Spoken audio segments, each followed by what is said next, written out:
자, 이번 시간은 이제 주택법에 관해서 살펴봅니다. 주택법은 시험 문제가 7문제가 출제되죠. 여러분들 목표는 5개 내지 6개. 건축법보다는 1개 내지 2개 더 맞아야 돼요. 주택법이 그래도 점수를 딸 수 있는 효자법률이니까 여기서는 5개 내지 6개까지는 맞추자. 그리고 앞에 영원히 살 것처럼 꿈을 꾸고 내일 죽을 것처럼 오늘을 살자. 참 멋있는 말이죠. 영원히 살 것처럼 꿈을 꾸면 꿈은 원대해질 수밖에 없죠. 영원히 살 거니까 할 게 되게 많아요. 그죠? 그런데 내일 죽을 것처럼 오늘을 살자. 어떻게 됩니까? 그동안 하고자 했던 꿈을 오늘 다 이뤄내야지 내일 죽을 거 아닙니까? 그러니까 꿈은 원대하게 꾸되 그걸 실천하는 건 열심히 이루자. 열심히 나가자. 그런 뜻입니다. 자, 내용, 본론 내용 들어가죠. 자, 먼저 이 내용 들어가기 전에 지난 시간에 있던 그 촬영한 거하고 지금 거하고 약간 이게 선명도가 다를 거야. 지난 시간에 찰 때 이 조도를 조금 못 맞춰가지고 좀 흐렸을 건데 이번 시간에 나가는 건 상당히 선명도가 높아졌으니까 참고하시기 바랍니다. 자, 주택법 체계도 전체적으로 보면 시험 문제는 7문제가 나오는데 최소한 5개 내지 6개는 맞추자 그랬었죠. 제일 먼저 뭐가 나온다? 용어적인. 여기서도 약 2문제가 매년 출제되고 있습니다. 그래서 용어적에서 2문제. 자, 주택의 건설 파트에서 약 2문제 내지 3문제가 보통 여기서 출제되고 있습니다. 반면에 주택의 공급 생각보다 좀 작아요. 하나 내지 2문제 정도가 보통 출제되고 있다. 그리고 리모델링 쪽에서 1문제가 출제되고 있습니다. 그래서 대략 본다면 이런 식으로 보통 현재는 출제되고 있는 경향이라는 거. 자, 그럼 주택의 개념에 관련돼서부터 여기서도 올해 2문제가 출제됐고, 자, 주택의 건설은 크게 보면 5개 파트로 나눠집니다. 주택을 건설하자, 누가 건설하지? 그걸 여기는 사업 시행자라고 하지 않고 사업 주체라고 부릅니다.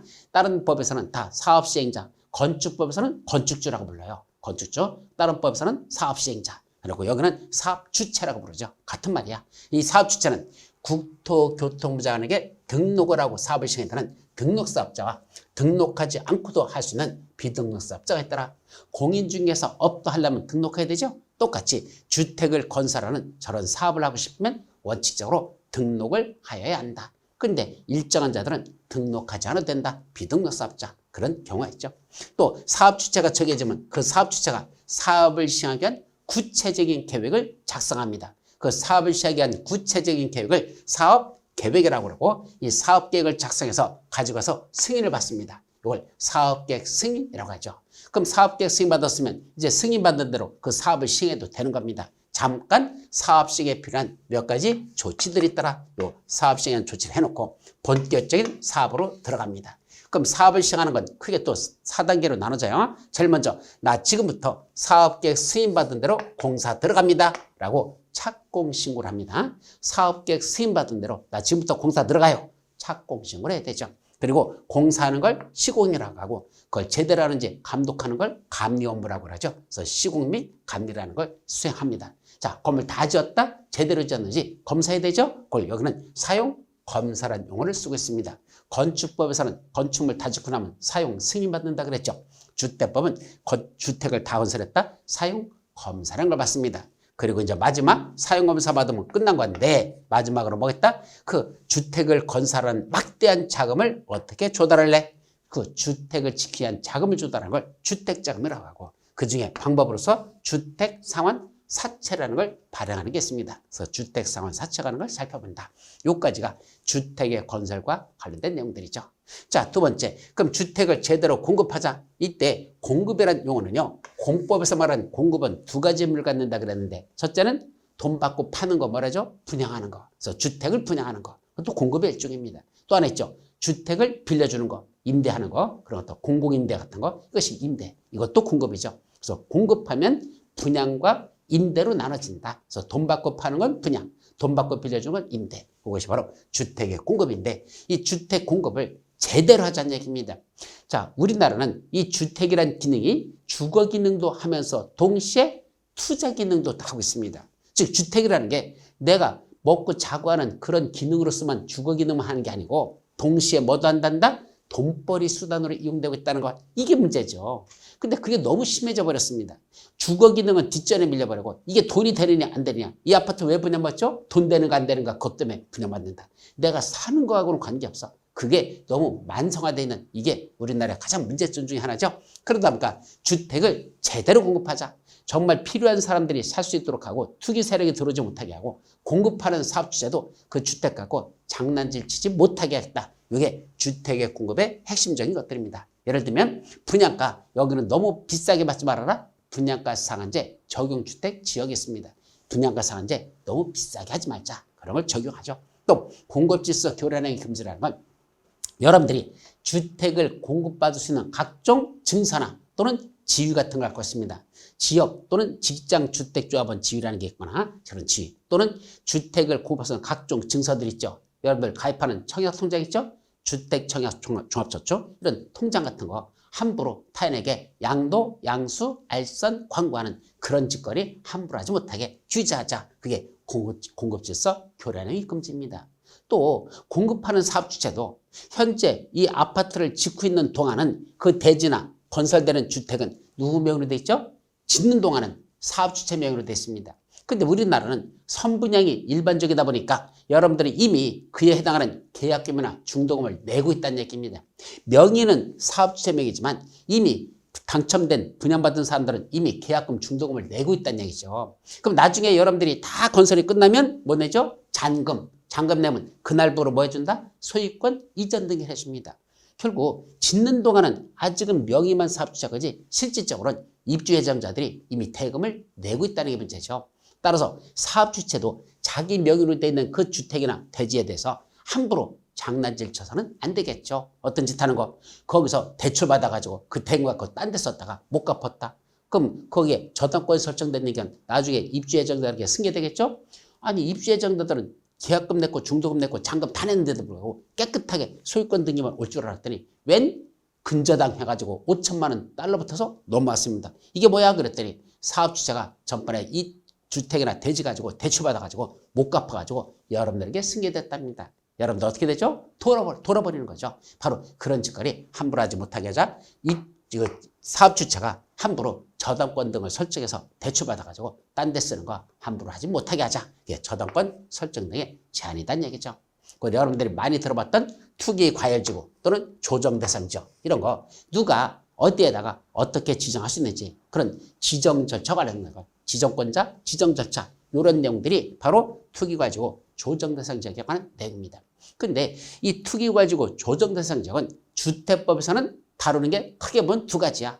자, 지정과 관련된 내용하고 지정하면 어떤 효과가 있다? 바로 일정 기간 동안 점회의가 제한된다. 두 가지예요. 그래서 지정하는 절차와 관련된 내용들 지정하고 나면 그 안에서는 일정 기간 동안은 전매를 못한다. 전매 제한. 이 두 가지가 핵심이고요. 근데 다른 법에 보면 투기과지구 조정대상지역 특히 세법 같은 데 보면 뭐가 나오죠? 세금 부과 관련된 게 나오죠. 그래서 세금에 관련된 것들이 나옵니다. 그래서 우리 법에서는 주택법에서는 투기과지구 조정대상지역은 지정하는 절차와 관련된 내용하고 그 안에서 일정 기간 동안 전매의 제한이 이루어진다는 거 그것만 나오고 나머지 내용은 오히려 세법이나 그런 데서 더 내용들이 많이 나온다. 그렇게만 이해하시면 되죠. 자, 이번에 조정대상지역에서 이 우측지역에 문제 났어요. 우측지역 지정기준이라는 게 있습니다. 즉 과열지역은 뭐죠? 투기바람이 부는 지역. 조정대상지역에서 투기바람 지역은 그것은 과열지역. 아니 완전히 경기가 죽어가지고 여기는 거래가 거의 있지를 못해. 그런 지역은 우측지역이랍니다. 그럼 우리나라에서 우측지역 지정할까? 안 합니다. 왜요? 지정하면 지역들 주민들 가진 나라 돌아버립니다. 우측지역이라는 건 무슨 성격이냐면 여기는 거래 등이 일체 없기 때문에 다 뒤진 지역이다. 경기가 여기는 부동산 경기가 죽은 지역이다. 이걸 낙인 찍는 거는 일종의 주홍 글씨를 갖다가 새기는 겁니다. 주홍 글씨라는 거 얘기 들어보셨죠? 그게 바로 낙인 찍는 거죠. 여기는 경기 죽은 지역이야 라고 낙인 찍는 겁니다. 가진 데나 값 떨어져가지고 지금 속상하고 열받아 있는데 여기다 우측지역이라고 지정하면 만천에다가 여기는 죽은 지역이니까 들어오지 말라고 그 낙인 찍는 거거든. 어떤 주민이 그런 걸 좋아하겠습니까? 그래서 실질적으로는 우측지역은 거의 지정되지 않고 있습니다. 그런데도 불구하고 시험문제에서 이번에 우측지역 지정 기준이 나왔어. 어떤 경우에 우측지역을 지정할 수 있냐. 이 기정 기준을 한 문제로 떡하니 냈습니다. 그냥 쫓아가서 출제원들 그냥 신발짝 벗어가지고 신발짝으로 뭐 하고 싶은지 나머지는 여러분들 상상에 맡겨요. 그 정도로 다 속에서 열을 납니다. 과열지역은 지정하는 건 시험 문제 낼 수도 있어. 지정하니까. 근데 우측 지역은 거의 지정을 못 하거든요. 낙인 찍는 거라서 주민들 자체가 반발하기 때문에 거의 지정도 안 하는 걸, 이걸 실무에서 써먹지도 않는 걸 왜 시험 문제라고 내느냐는 얘기입니다. 어떻게 하면 여러분들이 공부하는 분야만, 쓸모없는 데만, 쓰잘데없는 데만 내가지고 어떻게 하든지 떨어뜨리려고 하는 그런, 아이고, 입에서 개짜 또 나오려고 하는데 개 같은 이런 짓이 벌어지고 있는데, 저는 출제원들 진짜 근본적으로 좀 머리부터 다시 개조시켜버려야 됩니다. 어떻게 하면 떨어질까? 이게 중요한 거 아니고, 어떻게 하면 공인중개사가 진짜 중요한 걸 이 사람들이 시험 문제 내서 꼭 알아야 될 것만 낼까? 몰라야만 되는 것들, 몰라야 되는 것들만 골라서 시험 문제는 이런 싸가지 없는 시험 문제가 무슨 시험 문제입니까? 장난질 치는 거지. 저는 진짜 문제를 보면서 이 출제원들에 대한 근본적인 사고방식을 바꿔야 됩니다. 오직 떨어뜨리는 데만 신경 쓰지 마시고, 떨어뜨리는 대로 좋아. 좀 쓸만한 문제를 내가지고 그걸 못 풀어서 떨어뜨리게 하는 건 내가 이해하겠는데, 전혀 실무에서 적용도 하지 않고 있는 것들을, 이런 아주 저 귀퉁이 쓸모없는 것들을, 그런 걸 시험 문제로 내가지고 도대체 공인중개사가 저기 무슨 필요가 있다고, 지정도 안 되는 지역을 그런 걸 시험 문제로 내지 좀 반성해야 되지 않는가. 하여튼 여기 강의하다 보면 막 심장병이 생겼어요. 하도 열받아가지고. 그래서 이런 건 문제가 있다. 하여튼 조정대상 쪽에 이번에 우측 지역 지정 기준이 시험 문제 낮다. 애운다? 애우지 말아라. 30년에 한 번 나올 수도 밖에 안 되는 이런 건 시잘데없는 건 보지 말자. 마지막 전매이자. 전매이라는 건 일정한 지역에서는 한 번 분양받은 거 당분간 되팔지 말라는 얘기입니다. 투기 바람을 전 지역에서 일정의 어떤 전매를 제하는 것들, 그런 게 쭉 나오는데, 시험 문제 내려면 차라리 이런 걸 내든지, 이런 거, 예, 내용이 좀 많거든. 그래도 저런 걸 내야지. 우리 실무에서 필요한 것들이잖아. 근데 어디서 이런 것들을 지정 기준 같은 거나 시험 문제 내가지고 열받게 만들어요. 하여튼 시험 문제 이게 났었습니다. 자, 마지막 리모델링. 리모델링 기본계획, 이번에 시험 문제 이거 났었죠? 그래서 리모델링 기본계획과 관련된 내용이 시험 문제 수시했었고, 그 다음에 리모델링 하려면 허가 받거라. 리모델링 허가 관련된 내용이 쭉 나오는데, 그런 것들은 우리 나중에 세부적인 내용에서 살펴보도록 하면 됩니다. 자, 주택법 전체적으로 이런 내용들을 다루고 있다. 이 정도만 여러분들이 정리하시고, 자, 그럼 이제 주택법 세부적인 내용으로 들어가 보죠. 첫 번째 나오는 게 용어정의라 했으니까, 그 용어에서 첫 번째 뭐가 나올까요? 주택 했으니까 주택과 관련된 용어들이 나와야 되겠죠. 그럼 첫 번째, 주택이 무엇이냐? 우리 주택법에서는 주택이란 용어 정의를 먼저 하고 있습니다. 그래서 주택이 뭐냐 그랬더니, 세대의 구성원이 장기간 독립된 주거 생활을 할 수 있는 구조로 된 건축물의 전부 또는 일부 및 그 부속 토지를 말한다. 그래서 주택이 뭐냐 그랬더니, 우리 가족이, 세대의 구성원이라는 건 우리 가족이 오랜 기간 동안 뭐 할 수 있다? 독립된 주거 생활을 할 수 있는 구조로 된 거, 그게 주택이래요. 그래서 주택이 뭐냐? 우리 가족이 오랜 기간 동안 독립된 주거 생활을 할 수 있는 그런 구조로 된 건축물, 이게 주택인데, 그때 그 건축물의 전부가 주택일 수도 있고 일부만 주택일 수도 있습니다. 그때 전부라는 건 일반적인 아파트나 단독주택 같은 건 전부가, 건축물의 전부가 주택이죠. 일부만 주택이라는 건 주상복합 건축물, 밑에는 상가, 위에는 주택, 이런 주상복합 건축물 있죠? 이런 것들은 일부만 주택으로 쓰는 겁니다. 그리고 그 부속 토지도 주택이랍니다.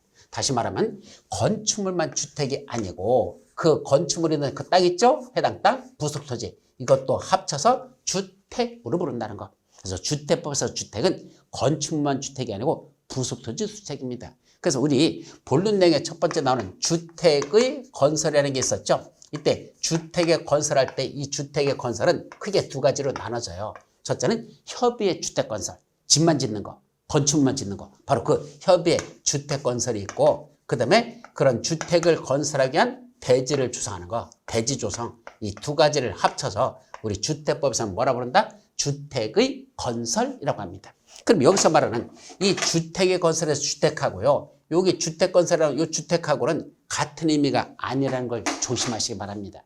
똑같이 써놨지만 이때 주택의 건설의 주택과 이 주택 건설의 주택은 같은 의미가 아니라는 거. 어떻게 다르죠? 위에 있는 주택의 건설은 이걸 말하는 거, 이 주택이야. 그래서 건축물하고 부속 토지를 합친 거, 이게 주택의 건설이고, 그런데 이 주택을 건설하는 사업자가 둘로 나눠집니다. 집만 짓는 걸 뭐란다? 주택 건설이라고, 그 집을 짓기 위한 대지를 주소하는 거, 이거를 대지 주성 이렇게 말하고, 둘을 합쳐서 주택 건설하죠. 그러니까 주택은 건축물하고 부속 토지를 합친 게 주택이라고 했으니까, 요 주택에는 그 건축물, 요 주택이라는 거는 요 건축물인 주택하고 그 부속 토지인 대지하고, 이걸 합쳐서 주택을 했으니까 위에 주택의 건설은 넓은 의미의 주택, 요 밑에 있는 주택에서 주택은 건축물만 말하는 좁은 의미의 주택이더라 이 말이죠. 그래서 주택의 건설은 주택건설과 대주성 나눠지고 사업자도 주택건설 사업자, 대주성 사업자 둘로 나눠지고 자격증도 각각 주택건설 사업자 자격하고 대주성 사업자 자격하고 둘이 구분됩니다. 합쳐서 우리가 흔히 종합건설이라고 표현하는데 어쨌든 이렇게 둘로 구분된다는 거. 그래서 이때 주택과 이때 주택이 그러면 같은 의미가 아니고 다르다는 거. 그래서 위에 걸 넓은 의미의 주택, 밑에 걸 좁은 의미의 주택으로 이렇게 받아들이라 이런 뜻이야. 요까지는 기본적으로 알아두시기 바랍니다. 자, 그리고 단독주택과 공동주택으로 나눠지는데 여기 주택법에서의 단독주택에는요. 뭐뭐 있다? 협의의 단독주택, 다중주택, 다가구주택 요 세 가지가 들어가고 뭐는 들어가지 않는다? 공관, 대법원장 공관, 국무총 공관, 대통령 공관도 원래 단독주택이야. 근데 그런 공관은 여기서는 단독주택에 들어가지 않습니다. 왜냐하면 개념 정리에서 우리 세대 구성원, 우리 가족이 장기간 독립된 주거생활을 하는 게 주택이라 그랬거든. 근데 대통령 공관 같은 데는 거기 그 부부들만 살고 있습니까? 대통령하고 대통령 영부인 부인하고 둘만 살고 있습니까? 아니거든요. 비서진들도 거기 많이 있거든요. 그리고 저녁마다 만찬도 벌어지고 그러다 보니까 그런 데서는 주택이란 개념으로 보기는 맞잖아. 개념이 안 맞아요. 그래서 공간은 빼버리자. 그럼 공동주택에도 원래 건축법에는 네 가지가 있죠. 아파트, 연립주택, 다세주택, 기숙사. 원래 건축법에서는 공동주택에 네 가지가 들어갑니다. 근데 주택법에서는 기숙사는 주택의 개념에서 빠집니다. 왜 그렇다? 역시 마찬가지야. 개념 때문에 그래. 우리 세대원 구성원이, 우리 가족이 장기간 독립된 주거생활을 하는 게 독립된 주거생활이 주택이라 그랬잖아. 근데 기숙사는 우리 가족이 있는 겁니까? 아니야. 학생이나 또는 공장 같은 그런 직장인들이 거기서 거주하는 거든. 우리 가족이 사는 게 아니라 같은 학생들이나 같은 직장인들이 그 공장에 있는 종업원들이 같이 거주하는 거든. 그럼 학생이나 종업원이 거주하고 있는 공간이니까 우리 가족하고 관계없잖아요. 그래서 기숙사는 주택에 들어가지 않아. 그러나 주거생활을 영위하는 건 맞거든. 주거생활을 하거든. 그래서 그건 기숙사는 주택에는 들어가지 않지만 주택법에서는 준주택이라는 개념이 좀 이따 나와요. 그 준주택의 개념 속에는 이건 포함된다. 그렇게만 기숙사는 포함된다는 거. 그 정도만 기억하죠. 자, 두 번째는 국민주택과 민영주택이라는 개념이 나와요. 이제 개념 중에서 단독주택, 공동주택만 있는 게 아니고 국민주택, 민영주택 두 가지를 구분합니다. 이때 국민주택이란 대단히 중요한 개념이야. 국가, 지방자치단체, 한국토지주택공사, 지방공사 이 넷을 공공사업주체라고 부르고 이 공공사업주체인 국가나 지방자치단체, 토지주택공사, 지방공사가 자기들이 자금은 묻지 않아. 무슨 돈으로 짓는지 따지지 않고 저자들이 건설하는 주택으로서 국민주택 규모 이하로 짓는다면 이거는 국민주택에 속한다. 그래서 국민주택이 뭐냐? 첫 번째 국가나 지방자치단체나 한국토지주택공사나 지방공사 이 자들이 건설하는 주택 중 국민주택 규모 이하로 건설한다면 그것도 국민주택이다. 근데 그것만 있을까? 또 있어. 누가 짓는데 묻지 않아. 공공사업주체든 아니면 민간사업주체든 이건 묻지 않는다. 민간사업주체도 국민주택을 지을 수 있다는 얘기입니다.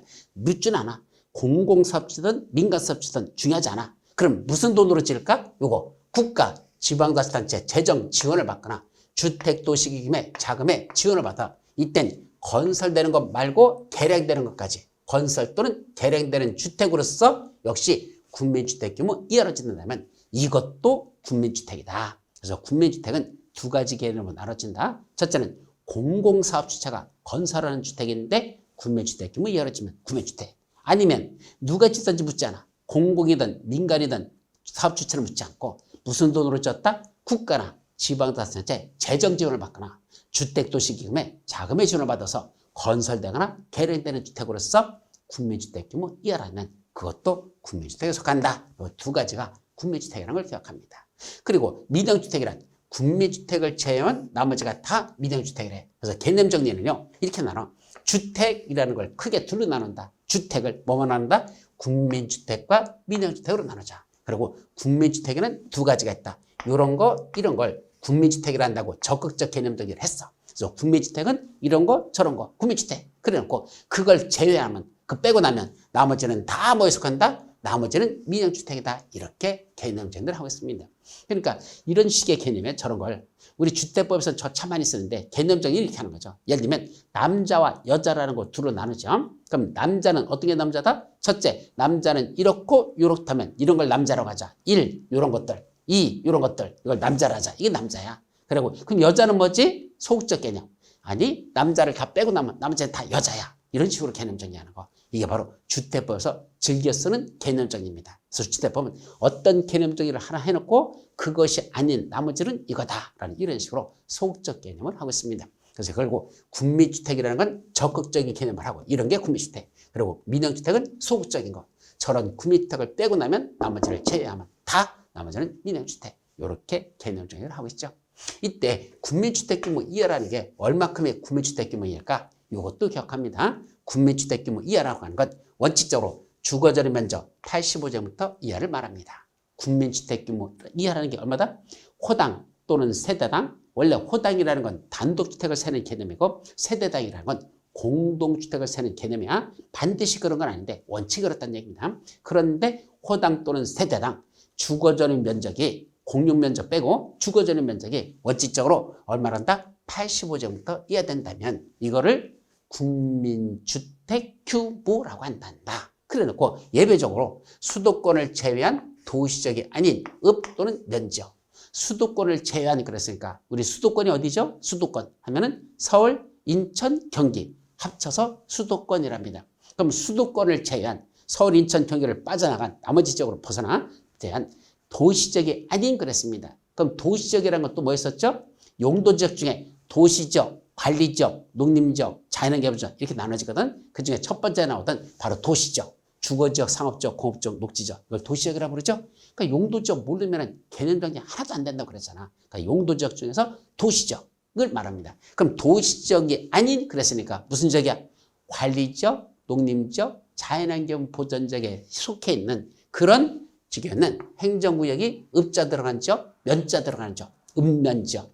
그럼 첫째, 수도권을 제외한 도시지역이 아닌 읍면지역에서는 얼마까지 가능하다? 85가 아니라 100제곱미터까지도 국민주택 규모로 봐주겠다 이런 말이죠.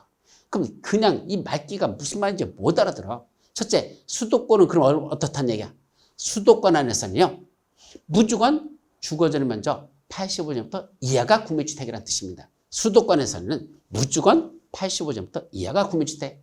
그럼 수도권을 벗어나 서울, 인천, 경기를 벗어나 그럼 무슨 지역?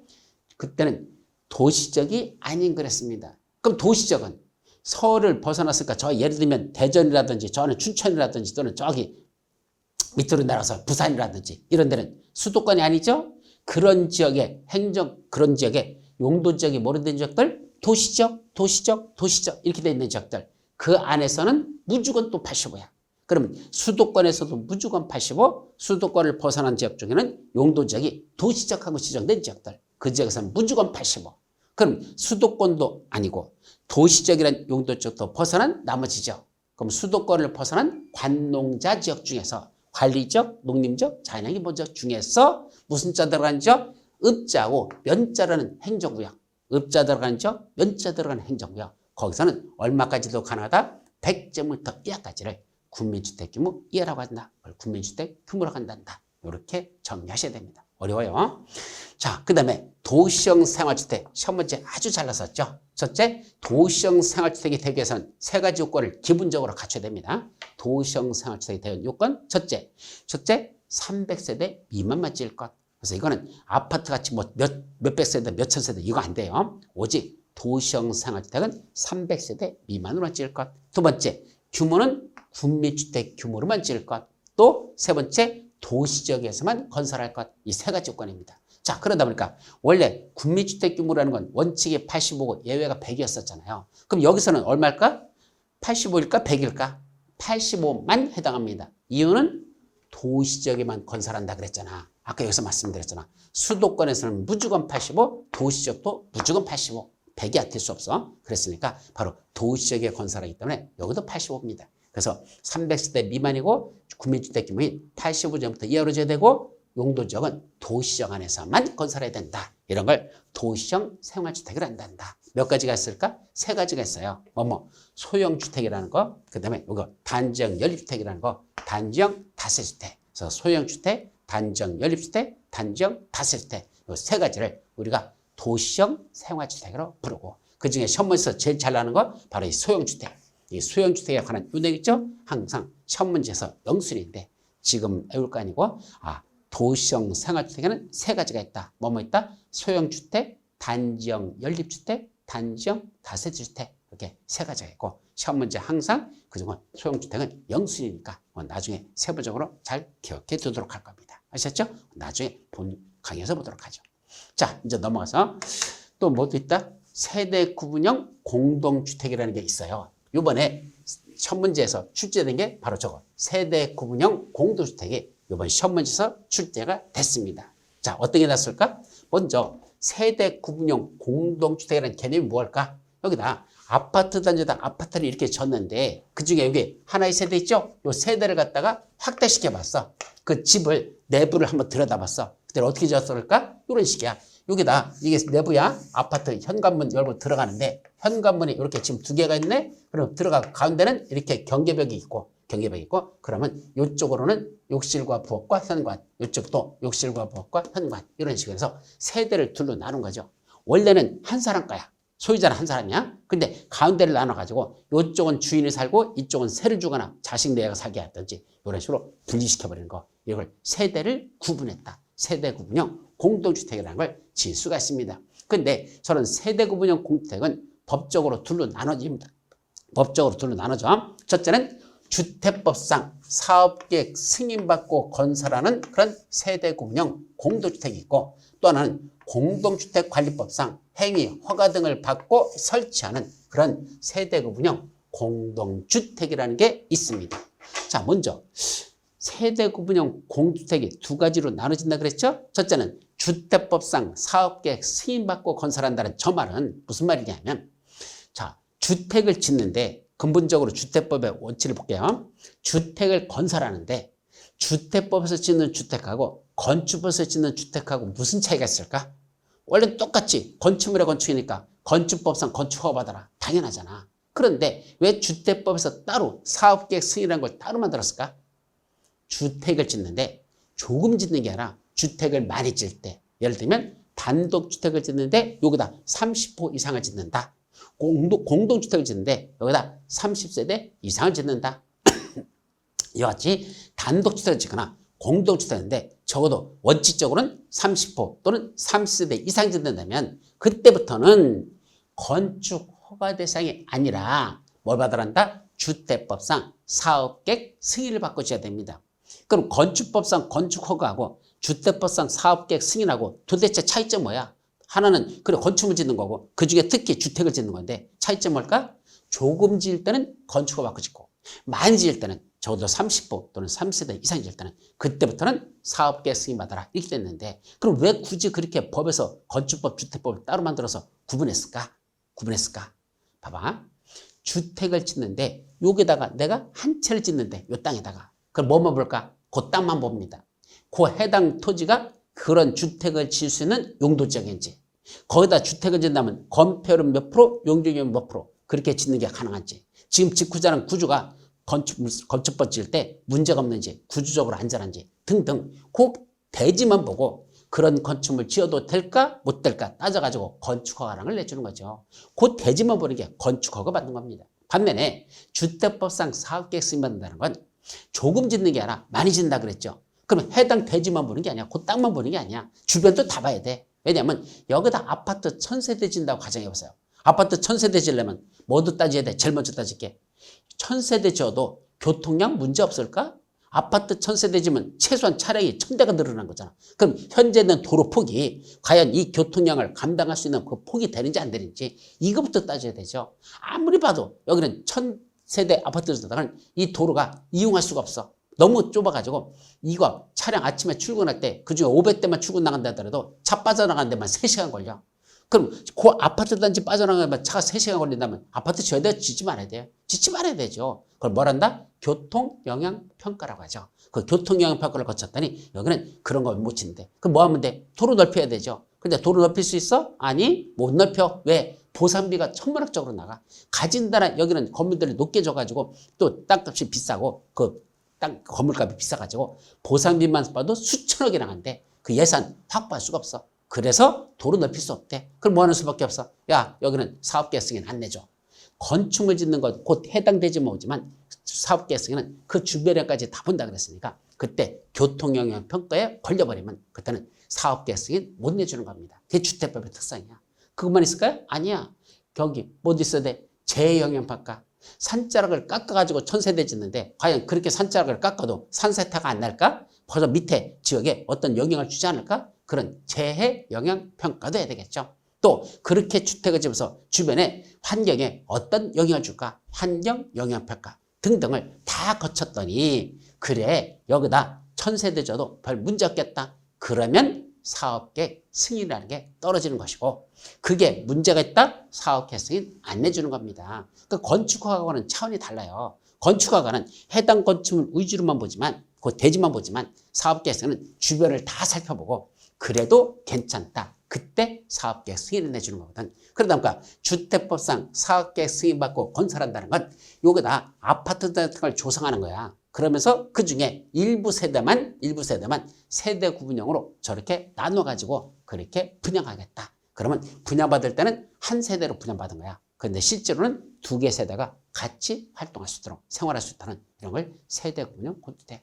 근데 문제는 밑에 있는 공동주택관리법상 행위 허가받고 또는 행위 신고하고선 설치하는 이 세대분양 구축은 뭘까? 그거는요. 우리의 차이점은 주택법상 사업계획 승인받고 건설하는 건 새로 짓는 거야.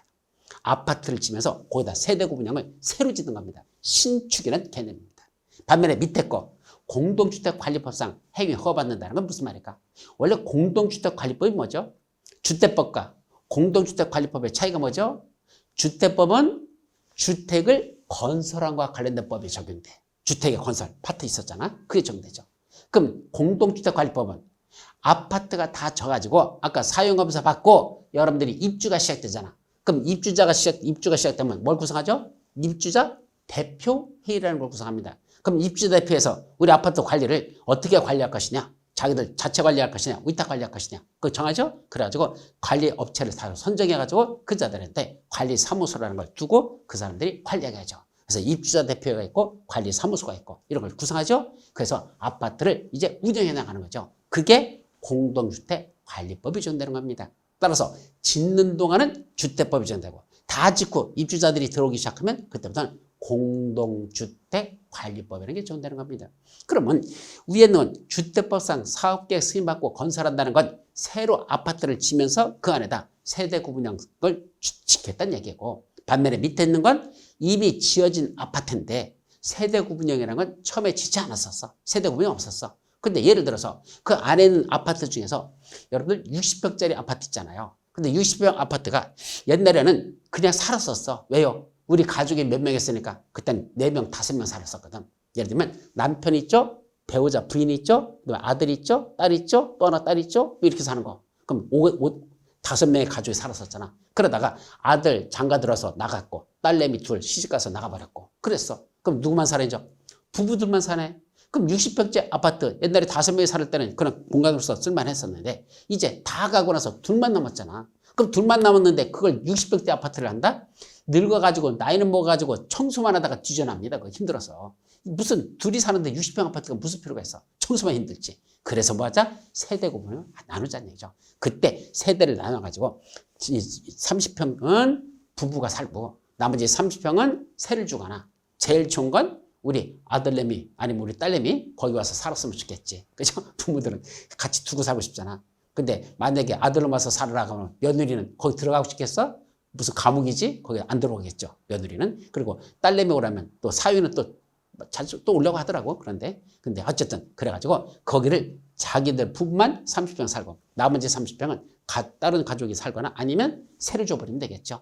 그렇게 나누는 것. 이미 지어진 아파트에다가 세대구분형 공동주택을 거기다 설치하는 것. 그것이 바로 밑에 있는 공동주택관리법상 행위 허가받고 설치하는 세대구분형 공동주택이 되겠습니다. 근데 우리 법에서는 주택법상 사업계획 승인받고 건설하는 세대구분형 공주택과 그 설치하는 게 달라요. 밑에 있는 공동주택관리법상 행위 허가받고 설치하는 세대공량이 설치하는 내용이 서로 다르거든요. 근데 시험 문제 나온 게 뭐다? 바로 밑에 있는 공동주택관리법상 행위 허가받고 설치해야 되는 그 기준에 해당하는 걸 모두 고르시오 라고 해가지고 저쪽에는 주택법상 사업계획 승인받고 건설하는 그 기준하고 섞어버렸어. 둘이 섞었어. 그래서 밑에 있는 공동주택관리법상 행위 허가받고 설치하는 세대공량 혼주택에 해당하는 내용만 선정해서 골라라 라고 시험 문제가 요번에 출제됐던 게 있었습니다. 그 정도만 여러분들이 기억하면 돼요. 자, 이제 뭐라 합니다? 주택 말고 준주택이라는 게 있죠. 그럼 준주택은 뭐죠? 주택은 아니야. 주택 외의 건축물과 그 부속 토지라고 했어. 주택은 아니야. 확실해. 그런데 주거시설로서 이용이 가능하대요. 그걸 뭐라 부른다? 준주택이라고 하자. 그래서 주택은 아닌데 주거시설로서 이용이 가능한 것. 이 말이야. 뭐뭐 있죠? 네 가지가 있습니다. 뭐뭐? 기숙사, 다중생활시설, 오피스텔, 노인, 복주택. 네 가지가 있죠. 뭐 기숙사 여러분들이 잘 아시니까 아까 말씀드렸고, 다중생활시설이 뭐죠? 다중생활.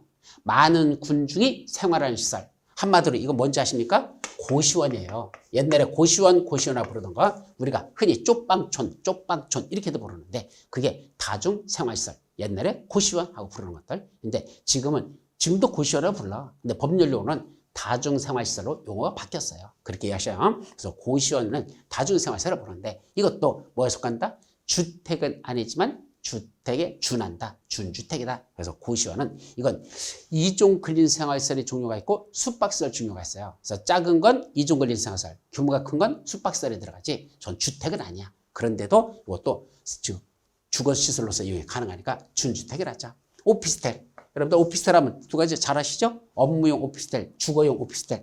그때 쓰는 그 주거용 오피스텔. 이것도 준주택에 들어가는 거죠. 뭐도 있다? 노인 복지주택. 이거 뭐죠? 노인 복지주택. 우리나라 말로 뭐라고 할까요? 노인 복지주택. 우리말로 들어보셨어요? 예. 못 들어봤어요? 우리나라 말로. 실버타운. 예. 우리나라 말로는 실버타운이라고 합니다. 영어로는 뭐라고 한다? 노인 복지주택이라고 합니다. 못 알아들으면 영어지 뭐. 그죠? 그러니까 이건 노인 복지주택. 다른 말로 실버타운이라는 거. 이 실버타운이 바로 준주택에 속합니다. 근데 이거 웃기지도 않아요. 명칭은 노인 복지주택 뭐라 썼어? 주택이라고 써놓고 주택이래 아니래요. 저 처음에 개념 정리한 저 인간 그냥 손을 갖다가 가서 그냥 한 대 때려줘야 돼. 왜요? 아니 주택도 아닌 거 왜 주택이란 말을 붙여놨어? 사람들이 저 속아가지고 주택인 줄 알고 사는 사람들 되게 많아요. 근데 사봤더니 주택이 아니야. 뭐야? 그냥 일반 업무시설이야. 업무시설이에요. 그러니까 아무리 오래 저기 살아도요. 세금 양도세 감면받지 않아. 보통 우리가 거주하면서 2년 지나버리면 양도세 주택은 무료잖아. 그죠? 1세대 1주택 가지고 온 사람들. 근데 저거는 10년 살았어도요. 양도세 면제가 아닙니다. 감면 대상은 되겠죠. 장기 보유 특별세로 그 감면받는 거 있겠지. 그런데 주택으로 취급하지 않아. 그 양도세 낼 거 다 내야 돼요. 역 같은 겁니다. 어떻게 생각하면.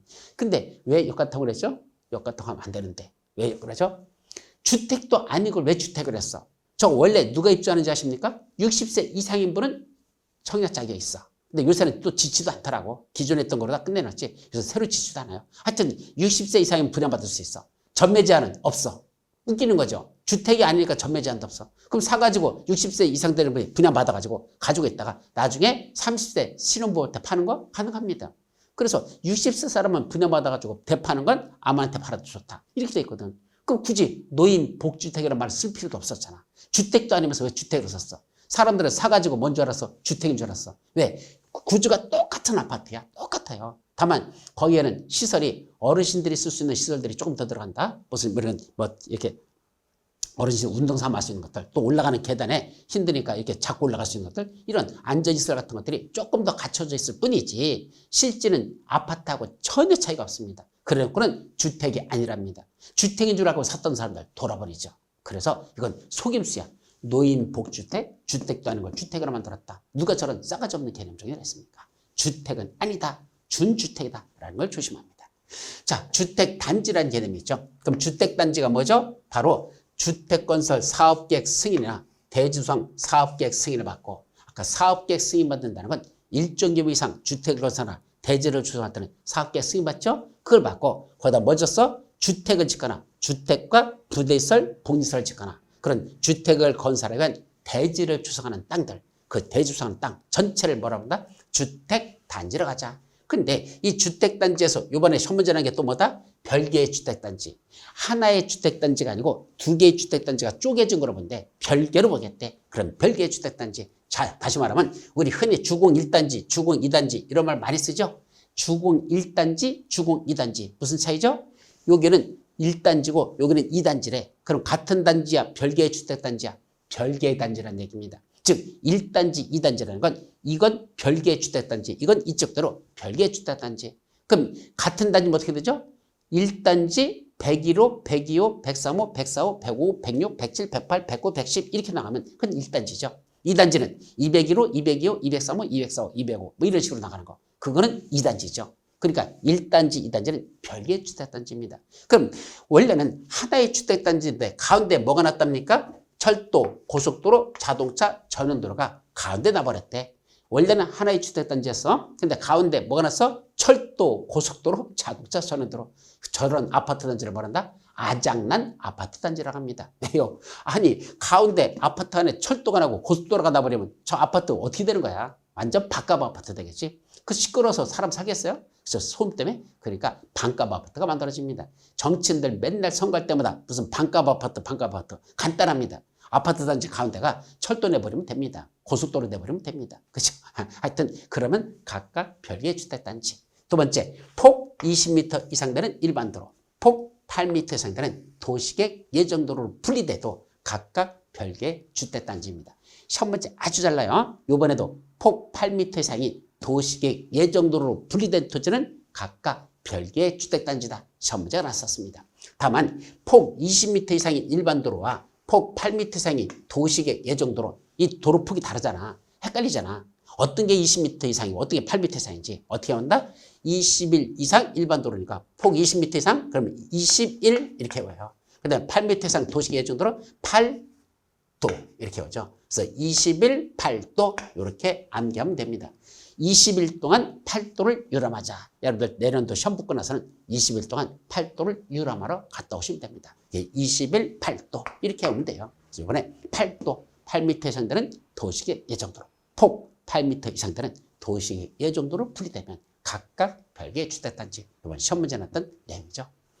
자, 공구란 개념도 상당히 중요하죠. 하나의 주택단지에서 둘 이상으로 구분되는 1단의 구역으로서 착공신고 및 사용검사를 별도로 수행할 수 있는 구역. 이걸 공구래요. 공구가 뭐라고? 하나의 주택단지인데 그 안에다가 1공구, 2공구 이렇게 나눠놓고 각각 착공신고 및 사용검사를 별도로 수행하는데 이때 공구가 되기 위한 요건이 있어. 첫째, 각 공구별 세대수는 300세대 이상 돼야 됩니다. 다시 말하면 제1공구 300세대 이상, 제2공구 300세대 이상 이렇게 최소한 공구별로 최소한 세대수는 300세대 이상일 것.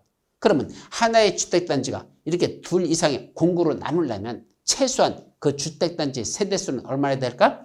당연히 300을 합치면 600세대가 되겠죠. 그게 바로 주택단지는 600세대 이상 될 때 공구별로 분할해서 사업을 시행할 수 있습니다. 그래서 공구별로 분할하려면 각 공구별로는 300세대 이상이 돼야 되고 주택단지 전체 세대수는 600세대 이상일 때 공구별로 분할해서 사업을 시행할 수 있습니다. 자, 각종 시설들이 나오죠. 부대시설, 여기 복리시설, 여기 기간시설, 여기 간선시설 이런 개념적인 게 나와요. 이번에도 기간시설, 이것도 시험 문제 나왔었죠. 이걸 보고 기간시설을 한단다. 또 여기 부대시설에 속하는 거, 우리 아파트 단지 안에 보면 자전거 그 거치대 있었죠. 그 자전거 그거 거치해 두는 곳, 그 자전거 관리하는 데 세워놓는 곳. 자, 이것도 이번에 부대시설에 시험 문제가 났었는데, 하여튼 부대시설이라는 개념, 복리시설이라는 개념, 기간시설이라는 개념, 간선시설이라는 개념, 이 네 가지를 구분할 줄 아느냐? 그것도 시험 문제 났었습니다. 그래서 자주 나온 거니까 이것도 여러분들이 나중에 정확하게 숙지하도록 하죠. 그럼 나중에 보자. 자, 리모델링이라는 건 두 가지 방법이 있죠. 첫째는 대수선 리모델링, 하나는 증축 리모델링. 이렇게 두 가지가 있어. 근데 증축도 둘로 나눠져. 세대별 증축과 세대수 증가형 증축 두 가지가 있습니다. 자, 먼저 대수선이라는 건 고치자 리모델링, 대수선 리모델링. 근데 증축은 더 키우자, 이겠죠? 첫째, 키우는 증축은 두 가지 방법이 있습니다. 첫째는 아파트의 앞에 발코니 있죠? 그 발코니 쪽을 더 터가지고 앞쪽으로 더 넓히는 거. 그래서 25평 아파트를 30평으로 늘리는 거. 주거전이 먼저 25평을 30평으로 늘리자. 그것이 세대별 증축입니다.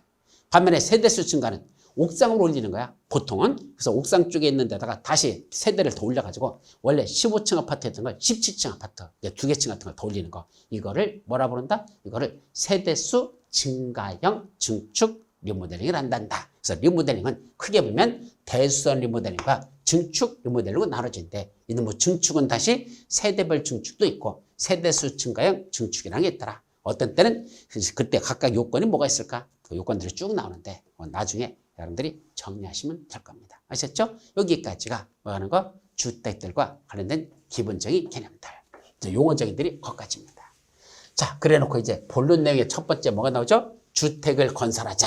그랬더니 주택을 건설하자. 누가 건설하지? 그걸 뭐라 부른다 했죠? 아까 사업 주체로 한단다. 누가 건설하지? 사업 주체. 누구로 나눠지죠? 등록사업자와 비등록사업자로 나눠집니다. 이때 등록사업자는 누가 등록이 필요하죠? 적어도 주택건설 사업자로 등록할 사람들 아니면 대주성 사업자로 등록하는 거 이 둘로 나눠져요. 주택건설, 대주성 각각 사업자로 나눠져서 등록하는데 그때 단독주택은 연간 20호 이상 건설한 사람들, 공동주택은 연간 20세대 이상 건설한 사람들은 원칙적으로 등록을 하여야 합니다. 1년 동안에 단독주택을 20호 이상 짓는다. 1년 동안에 공동주택을 20세대 이상 지려고 한다. 아니면 대주성하는데 연간 1년 동안에 1만 제곱미터 이상 대지를 조성하려고 하는 자들은 뭐가 할 것? 등록이라는 걸 먼저 하고 하라 이런 얘기입니다. 이게 등록 대상자가 된다 이런 얘기죠. 반면에 비등록 사업자 있죠. 등록 안 해도 되는 자들이 있어. 누구? 국가나 지방자치단체, 한국토지자공사, 지방공사, 공인법인, 주택조합하고 근로자를 고용하는 자들. 이 자들은 등록 안 하고도 할 수 있다. 비등록 사업자가 합니다. 이번 시험 문제 한 번도 안 났던 공인법인이 드디어 시험 문제가 났습니다. 공인법인은요. 여기 공법 전체를 통틀어서 여기 한 번 딱 나왔다가 사라져버려. 근데 저 사람은 등록 안 해도 되는 비등록 사업자에 속했어. 이번 시험 문제가 났었는데 하여튼 등록 안 해도 되는 자들이 있더라. 여기 났었죠. 자, 주택조합이라는 건 종류가 있죠. 뭐 있어? 지역주택조합, 직장주택조합, 리모델링 주택조합. 주택조합은 세 가지가 있어요. 지역, 직장, 리모델링 이렇게 조합이 세 가지가 있단다. 그럼 원래 조합을 설립하려면 조합 설립 인가를 받아야 돼. 그래서 각각 조합 설립 인가. 다만 국민주택을 공급받기 위한 직장주택조합만 국민주택이라는 걸 공급받으려는 직장주택조합만은 설립 인가 받는 게 아니라 설립 신고만으로 할 수도 있더라. 그래서 원칙은 설립 인가 받는데 요 국민주택을 공급받기 위한 직장주택조합은 설립 신고만으로 할 수 있습니다. 자, 그럼 주택조합에는 뭐뭐 있을까? 여기 발기인도 있고 조합원도 있고 임원도 있고 총회라는 조직도 있고 뭐 이런 게 나눠지는데 이런 건 세부적인 내용은 나중에 강의 본강의에서 보도록 하죠. 자, 사업 주체가 정해지면 사업 주체가 할 일은 뭐였죠? 사업을 시행하기 위한 구체적인 사업계획서를 작성해서 승인받아라. 사업계획 승인받습니다. 그래서 사업계획 승인받는 건 아까 말씀드렸어. 단독주택은 최소한 30호 이상 지을 때, 공동주택은 30세 이상 지을 때, 대주성은 1만 제곱미터 이상 이렇게 할 때는 뭐가 필요하다? 사업계획 승인하는 걸 받아야 한다. 원칙적으로 30호, 30세대 1만 제곱미터 이상 할 땐 사업계획 승인을 받아라. 이렇게 써요. 근데 사업계획 승인 받으러 가려면 원칙적으로 그 주택건설 대지에 대한 소유권을 확보해야 될까? 안 해야 될까? 내가 여기다 아파트 1000세대를 지려고 하는데 그럼 이 땅 내가 소유권을 확보해야 됩니까? 안 해야 됩니까? 당연히 지어서 분양하려면 내가 소유권 확보하는 게 맞죠. 원래는 소유권을 확보해야 합니다. 근데 뭐도 있다? 예외가 있어. 소유권을 확보하지 않아도 돼. 원칙은 소유권을 확보해야 사업계획 승인 내주는데 예외적으로 뭐 하지 않다? 소유권을 확보하지 못했어. 그런데도 일정한 사유가 해당하면 미리 사업계획 승인을 먼저 받는 그런 경우도 예외도 있더라. 이런 것들이 있어요. 그건 나중에 정리하도록 합니다. 자, 여기 공사 착수기간 있죠? 사업계획 승인 받았어. 그럼 공사 들어가야 되잖아. 언제까지 해야 돼? 5년 이내 공사를 시작하는 게 원칙입니다. 그러니까 사업계획 승인 받았으면 그로부터 5년 내에 공사에 착수하여야 한다. 시작해야 된다. 이 말이죠. 근데 아까 공고별로 나눴을 때 최초 공고, 외 공고, 1공고, 2공고 나눠진다면 최초 공고, 외 공고가 2공고죠? 2공고는 언제까지 공사 들어갈까? 그 주택단지 최초 공고에서 공사에 착수했잖아. 그러면 착수했죠? 그로부터 착공신고한 날부터 2년 이내 최초 공고는 5년 내 공사 들어가고 공사 들어갔으면 그로부터 2년 내에 다시 최초 공고 외의 공고도 공사에 착수해야 합니다. 그게 최초 착공 신고로부터 있는데 공사를 시작할 것 그게 최초 공고 외의 공고다. 이런 것들이 있죠. 자, 주택을 건설하는데 막대한 자금이 들어간다 그랬죠. 그중에 뭘 발행할 수 있다? 주택 자금을 마련하기 위해서 주택 상환 사채라는 걸 발행할 수 있어요. 그럼 주택 상환 사채가 뭐죠? 나중에 내한테 내가 돈 좀 빌릴게. 나 지금 내가 3억만 나한테 먼저 빌려주라. 3억 먼저 내라. 빌려주는 게 아니라 내라는 거야. 3억 내세요. 미리 내세요. 그럼 당신 나중에 내가 토지도 매입하고 건설자재도 구입하고 그래가지고 사업계획 승인받으면 이제 분양 들어가거든. 사업계획 승인받고 분양할 때 당신들은 청약 경쟁률이 몇 대 1이든 관계없이 미리 너희들은 돈 냈으니까 너희들한테 주택으로 줄게. 미리 지금 돈을 내면 나중에 사업계획 승인받고서 주택으로 줄게 라는 약속증서. 그 약속증서를 뭐란다? 주택으로 상환하겠다고 회사가 발행하는 채권, 주택으로 상환하겠다고 회사가 발행한 채권, 주택 상환 사채, 회사가 발행한 채권, 회사채, 사채야. 그걸 발행할 수 있단다. 이때 회사라고 하는 건 누구다? 딱 둘만이야. 한국토지주택공사, LH 있죠? 한국토지주택하고 등록사업자 중에서 법인 등록사업자, 그것도 자본금 5억 원 이상 되는 법인 등록사업자들, 이자들만 주택 상환사 차량을 발행할 수 있단다. 그래서 그런 걸 발행해가지고 나중에 이제 사업계획 승인받고 나서 분양할 때 그 사람들한테 그 채권 가지고 오래. 그럼 너희들한테 그 주택으로 줄게. 그래서 그때 분양계약서를 그때 써주면 되는 겁니다. 등등 이런 내용들이 여기 쭉 나와 있는데 이런 것들이 주택상환 사채가 나온 것이다. 여기까지가 이제 주택의 건설을 하는 걸 다 끝났죠.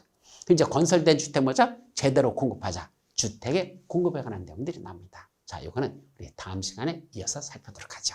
여러분 수고하셨습니다.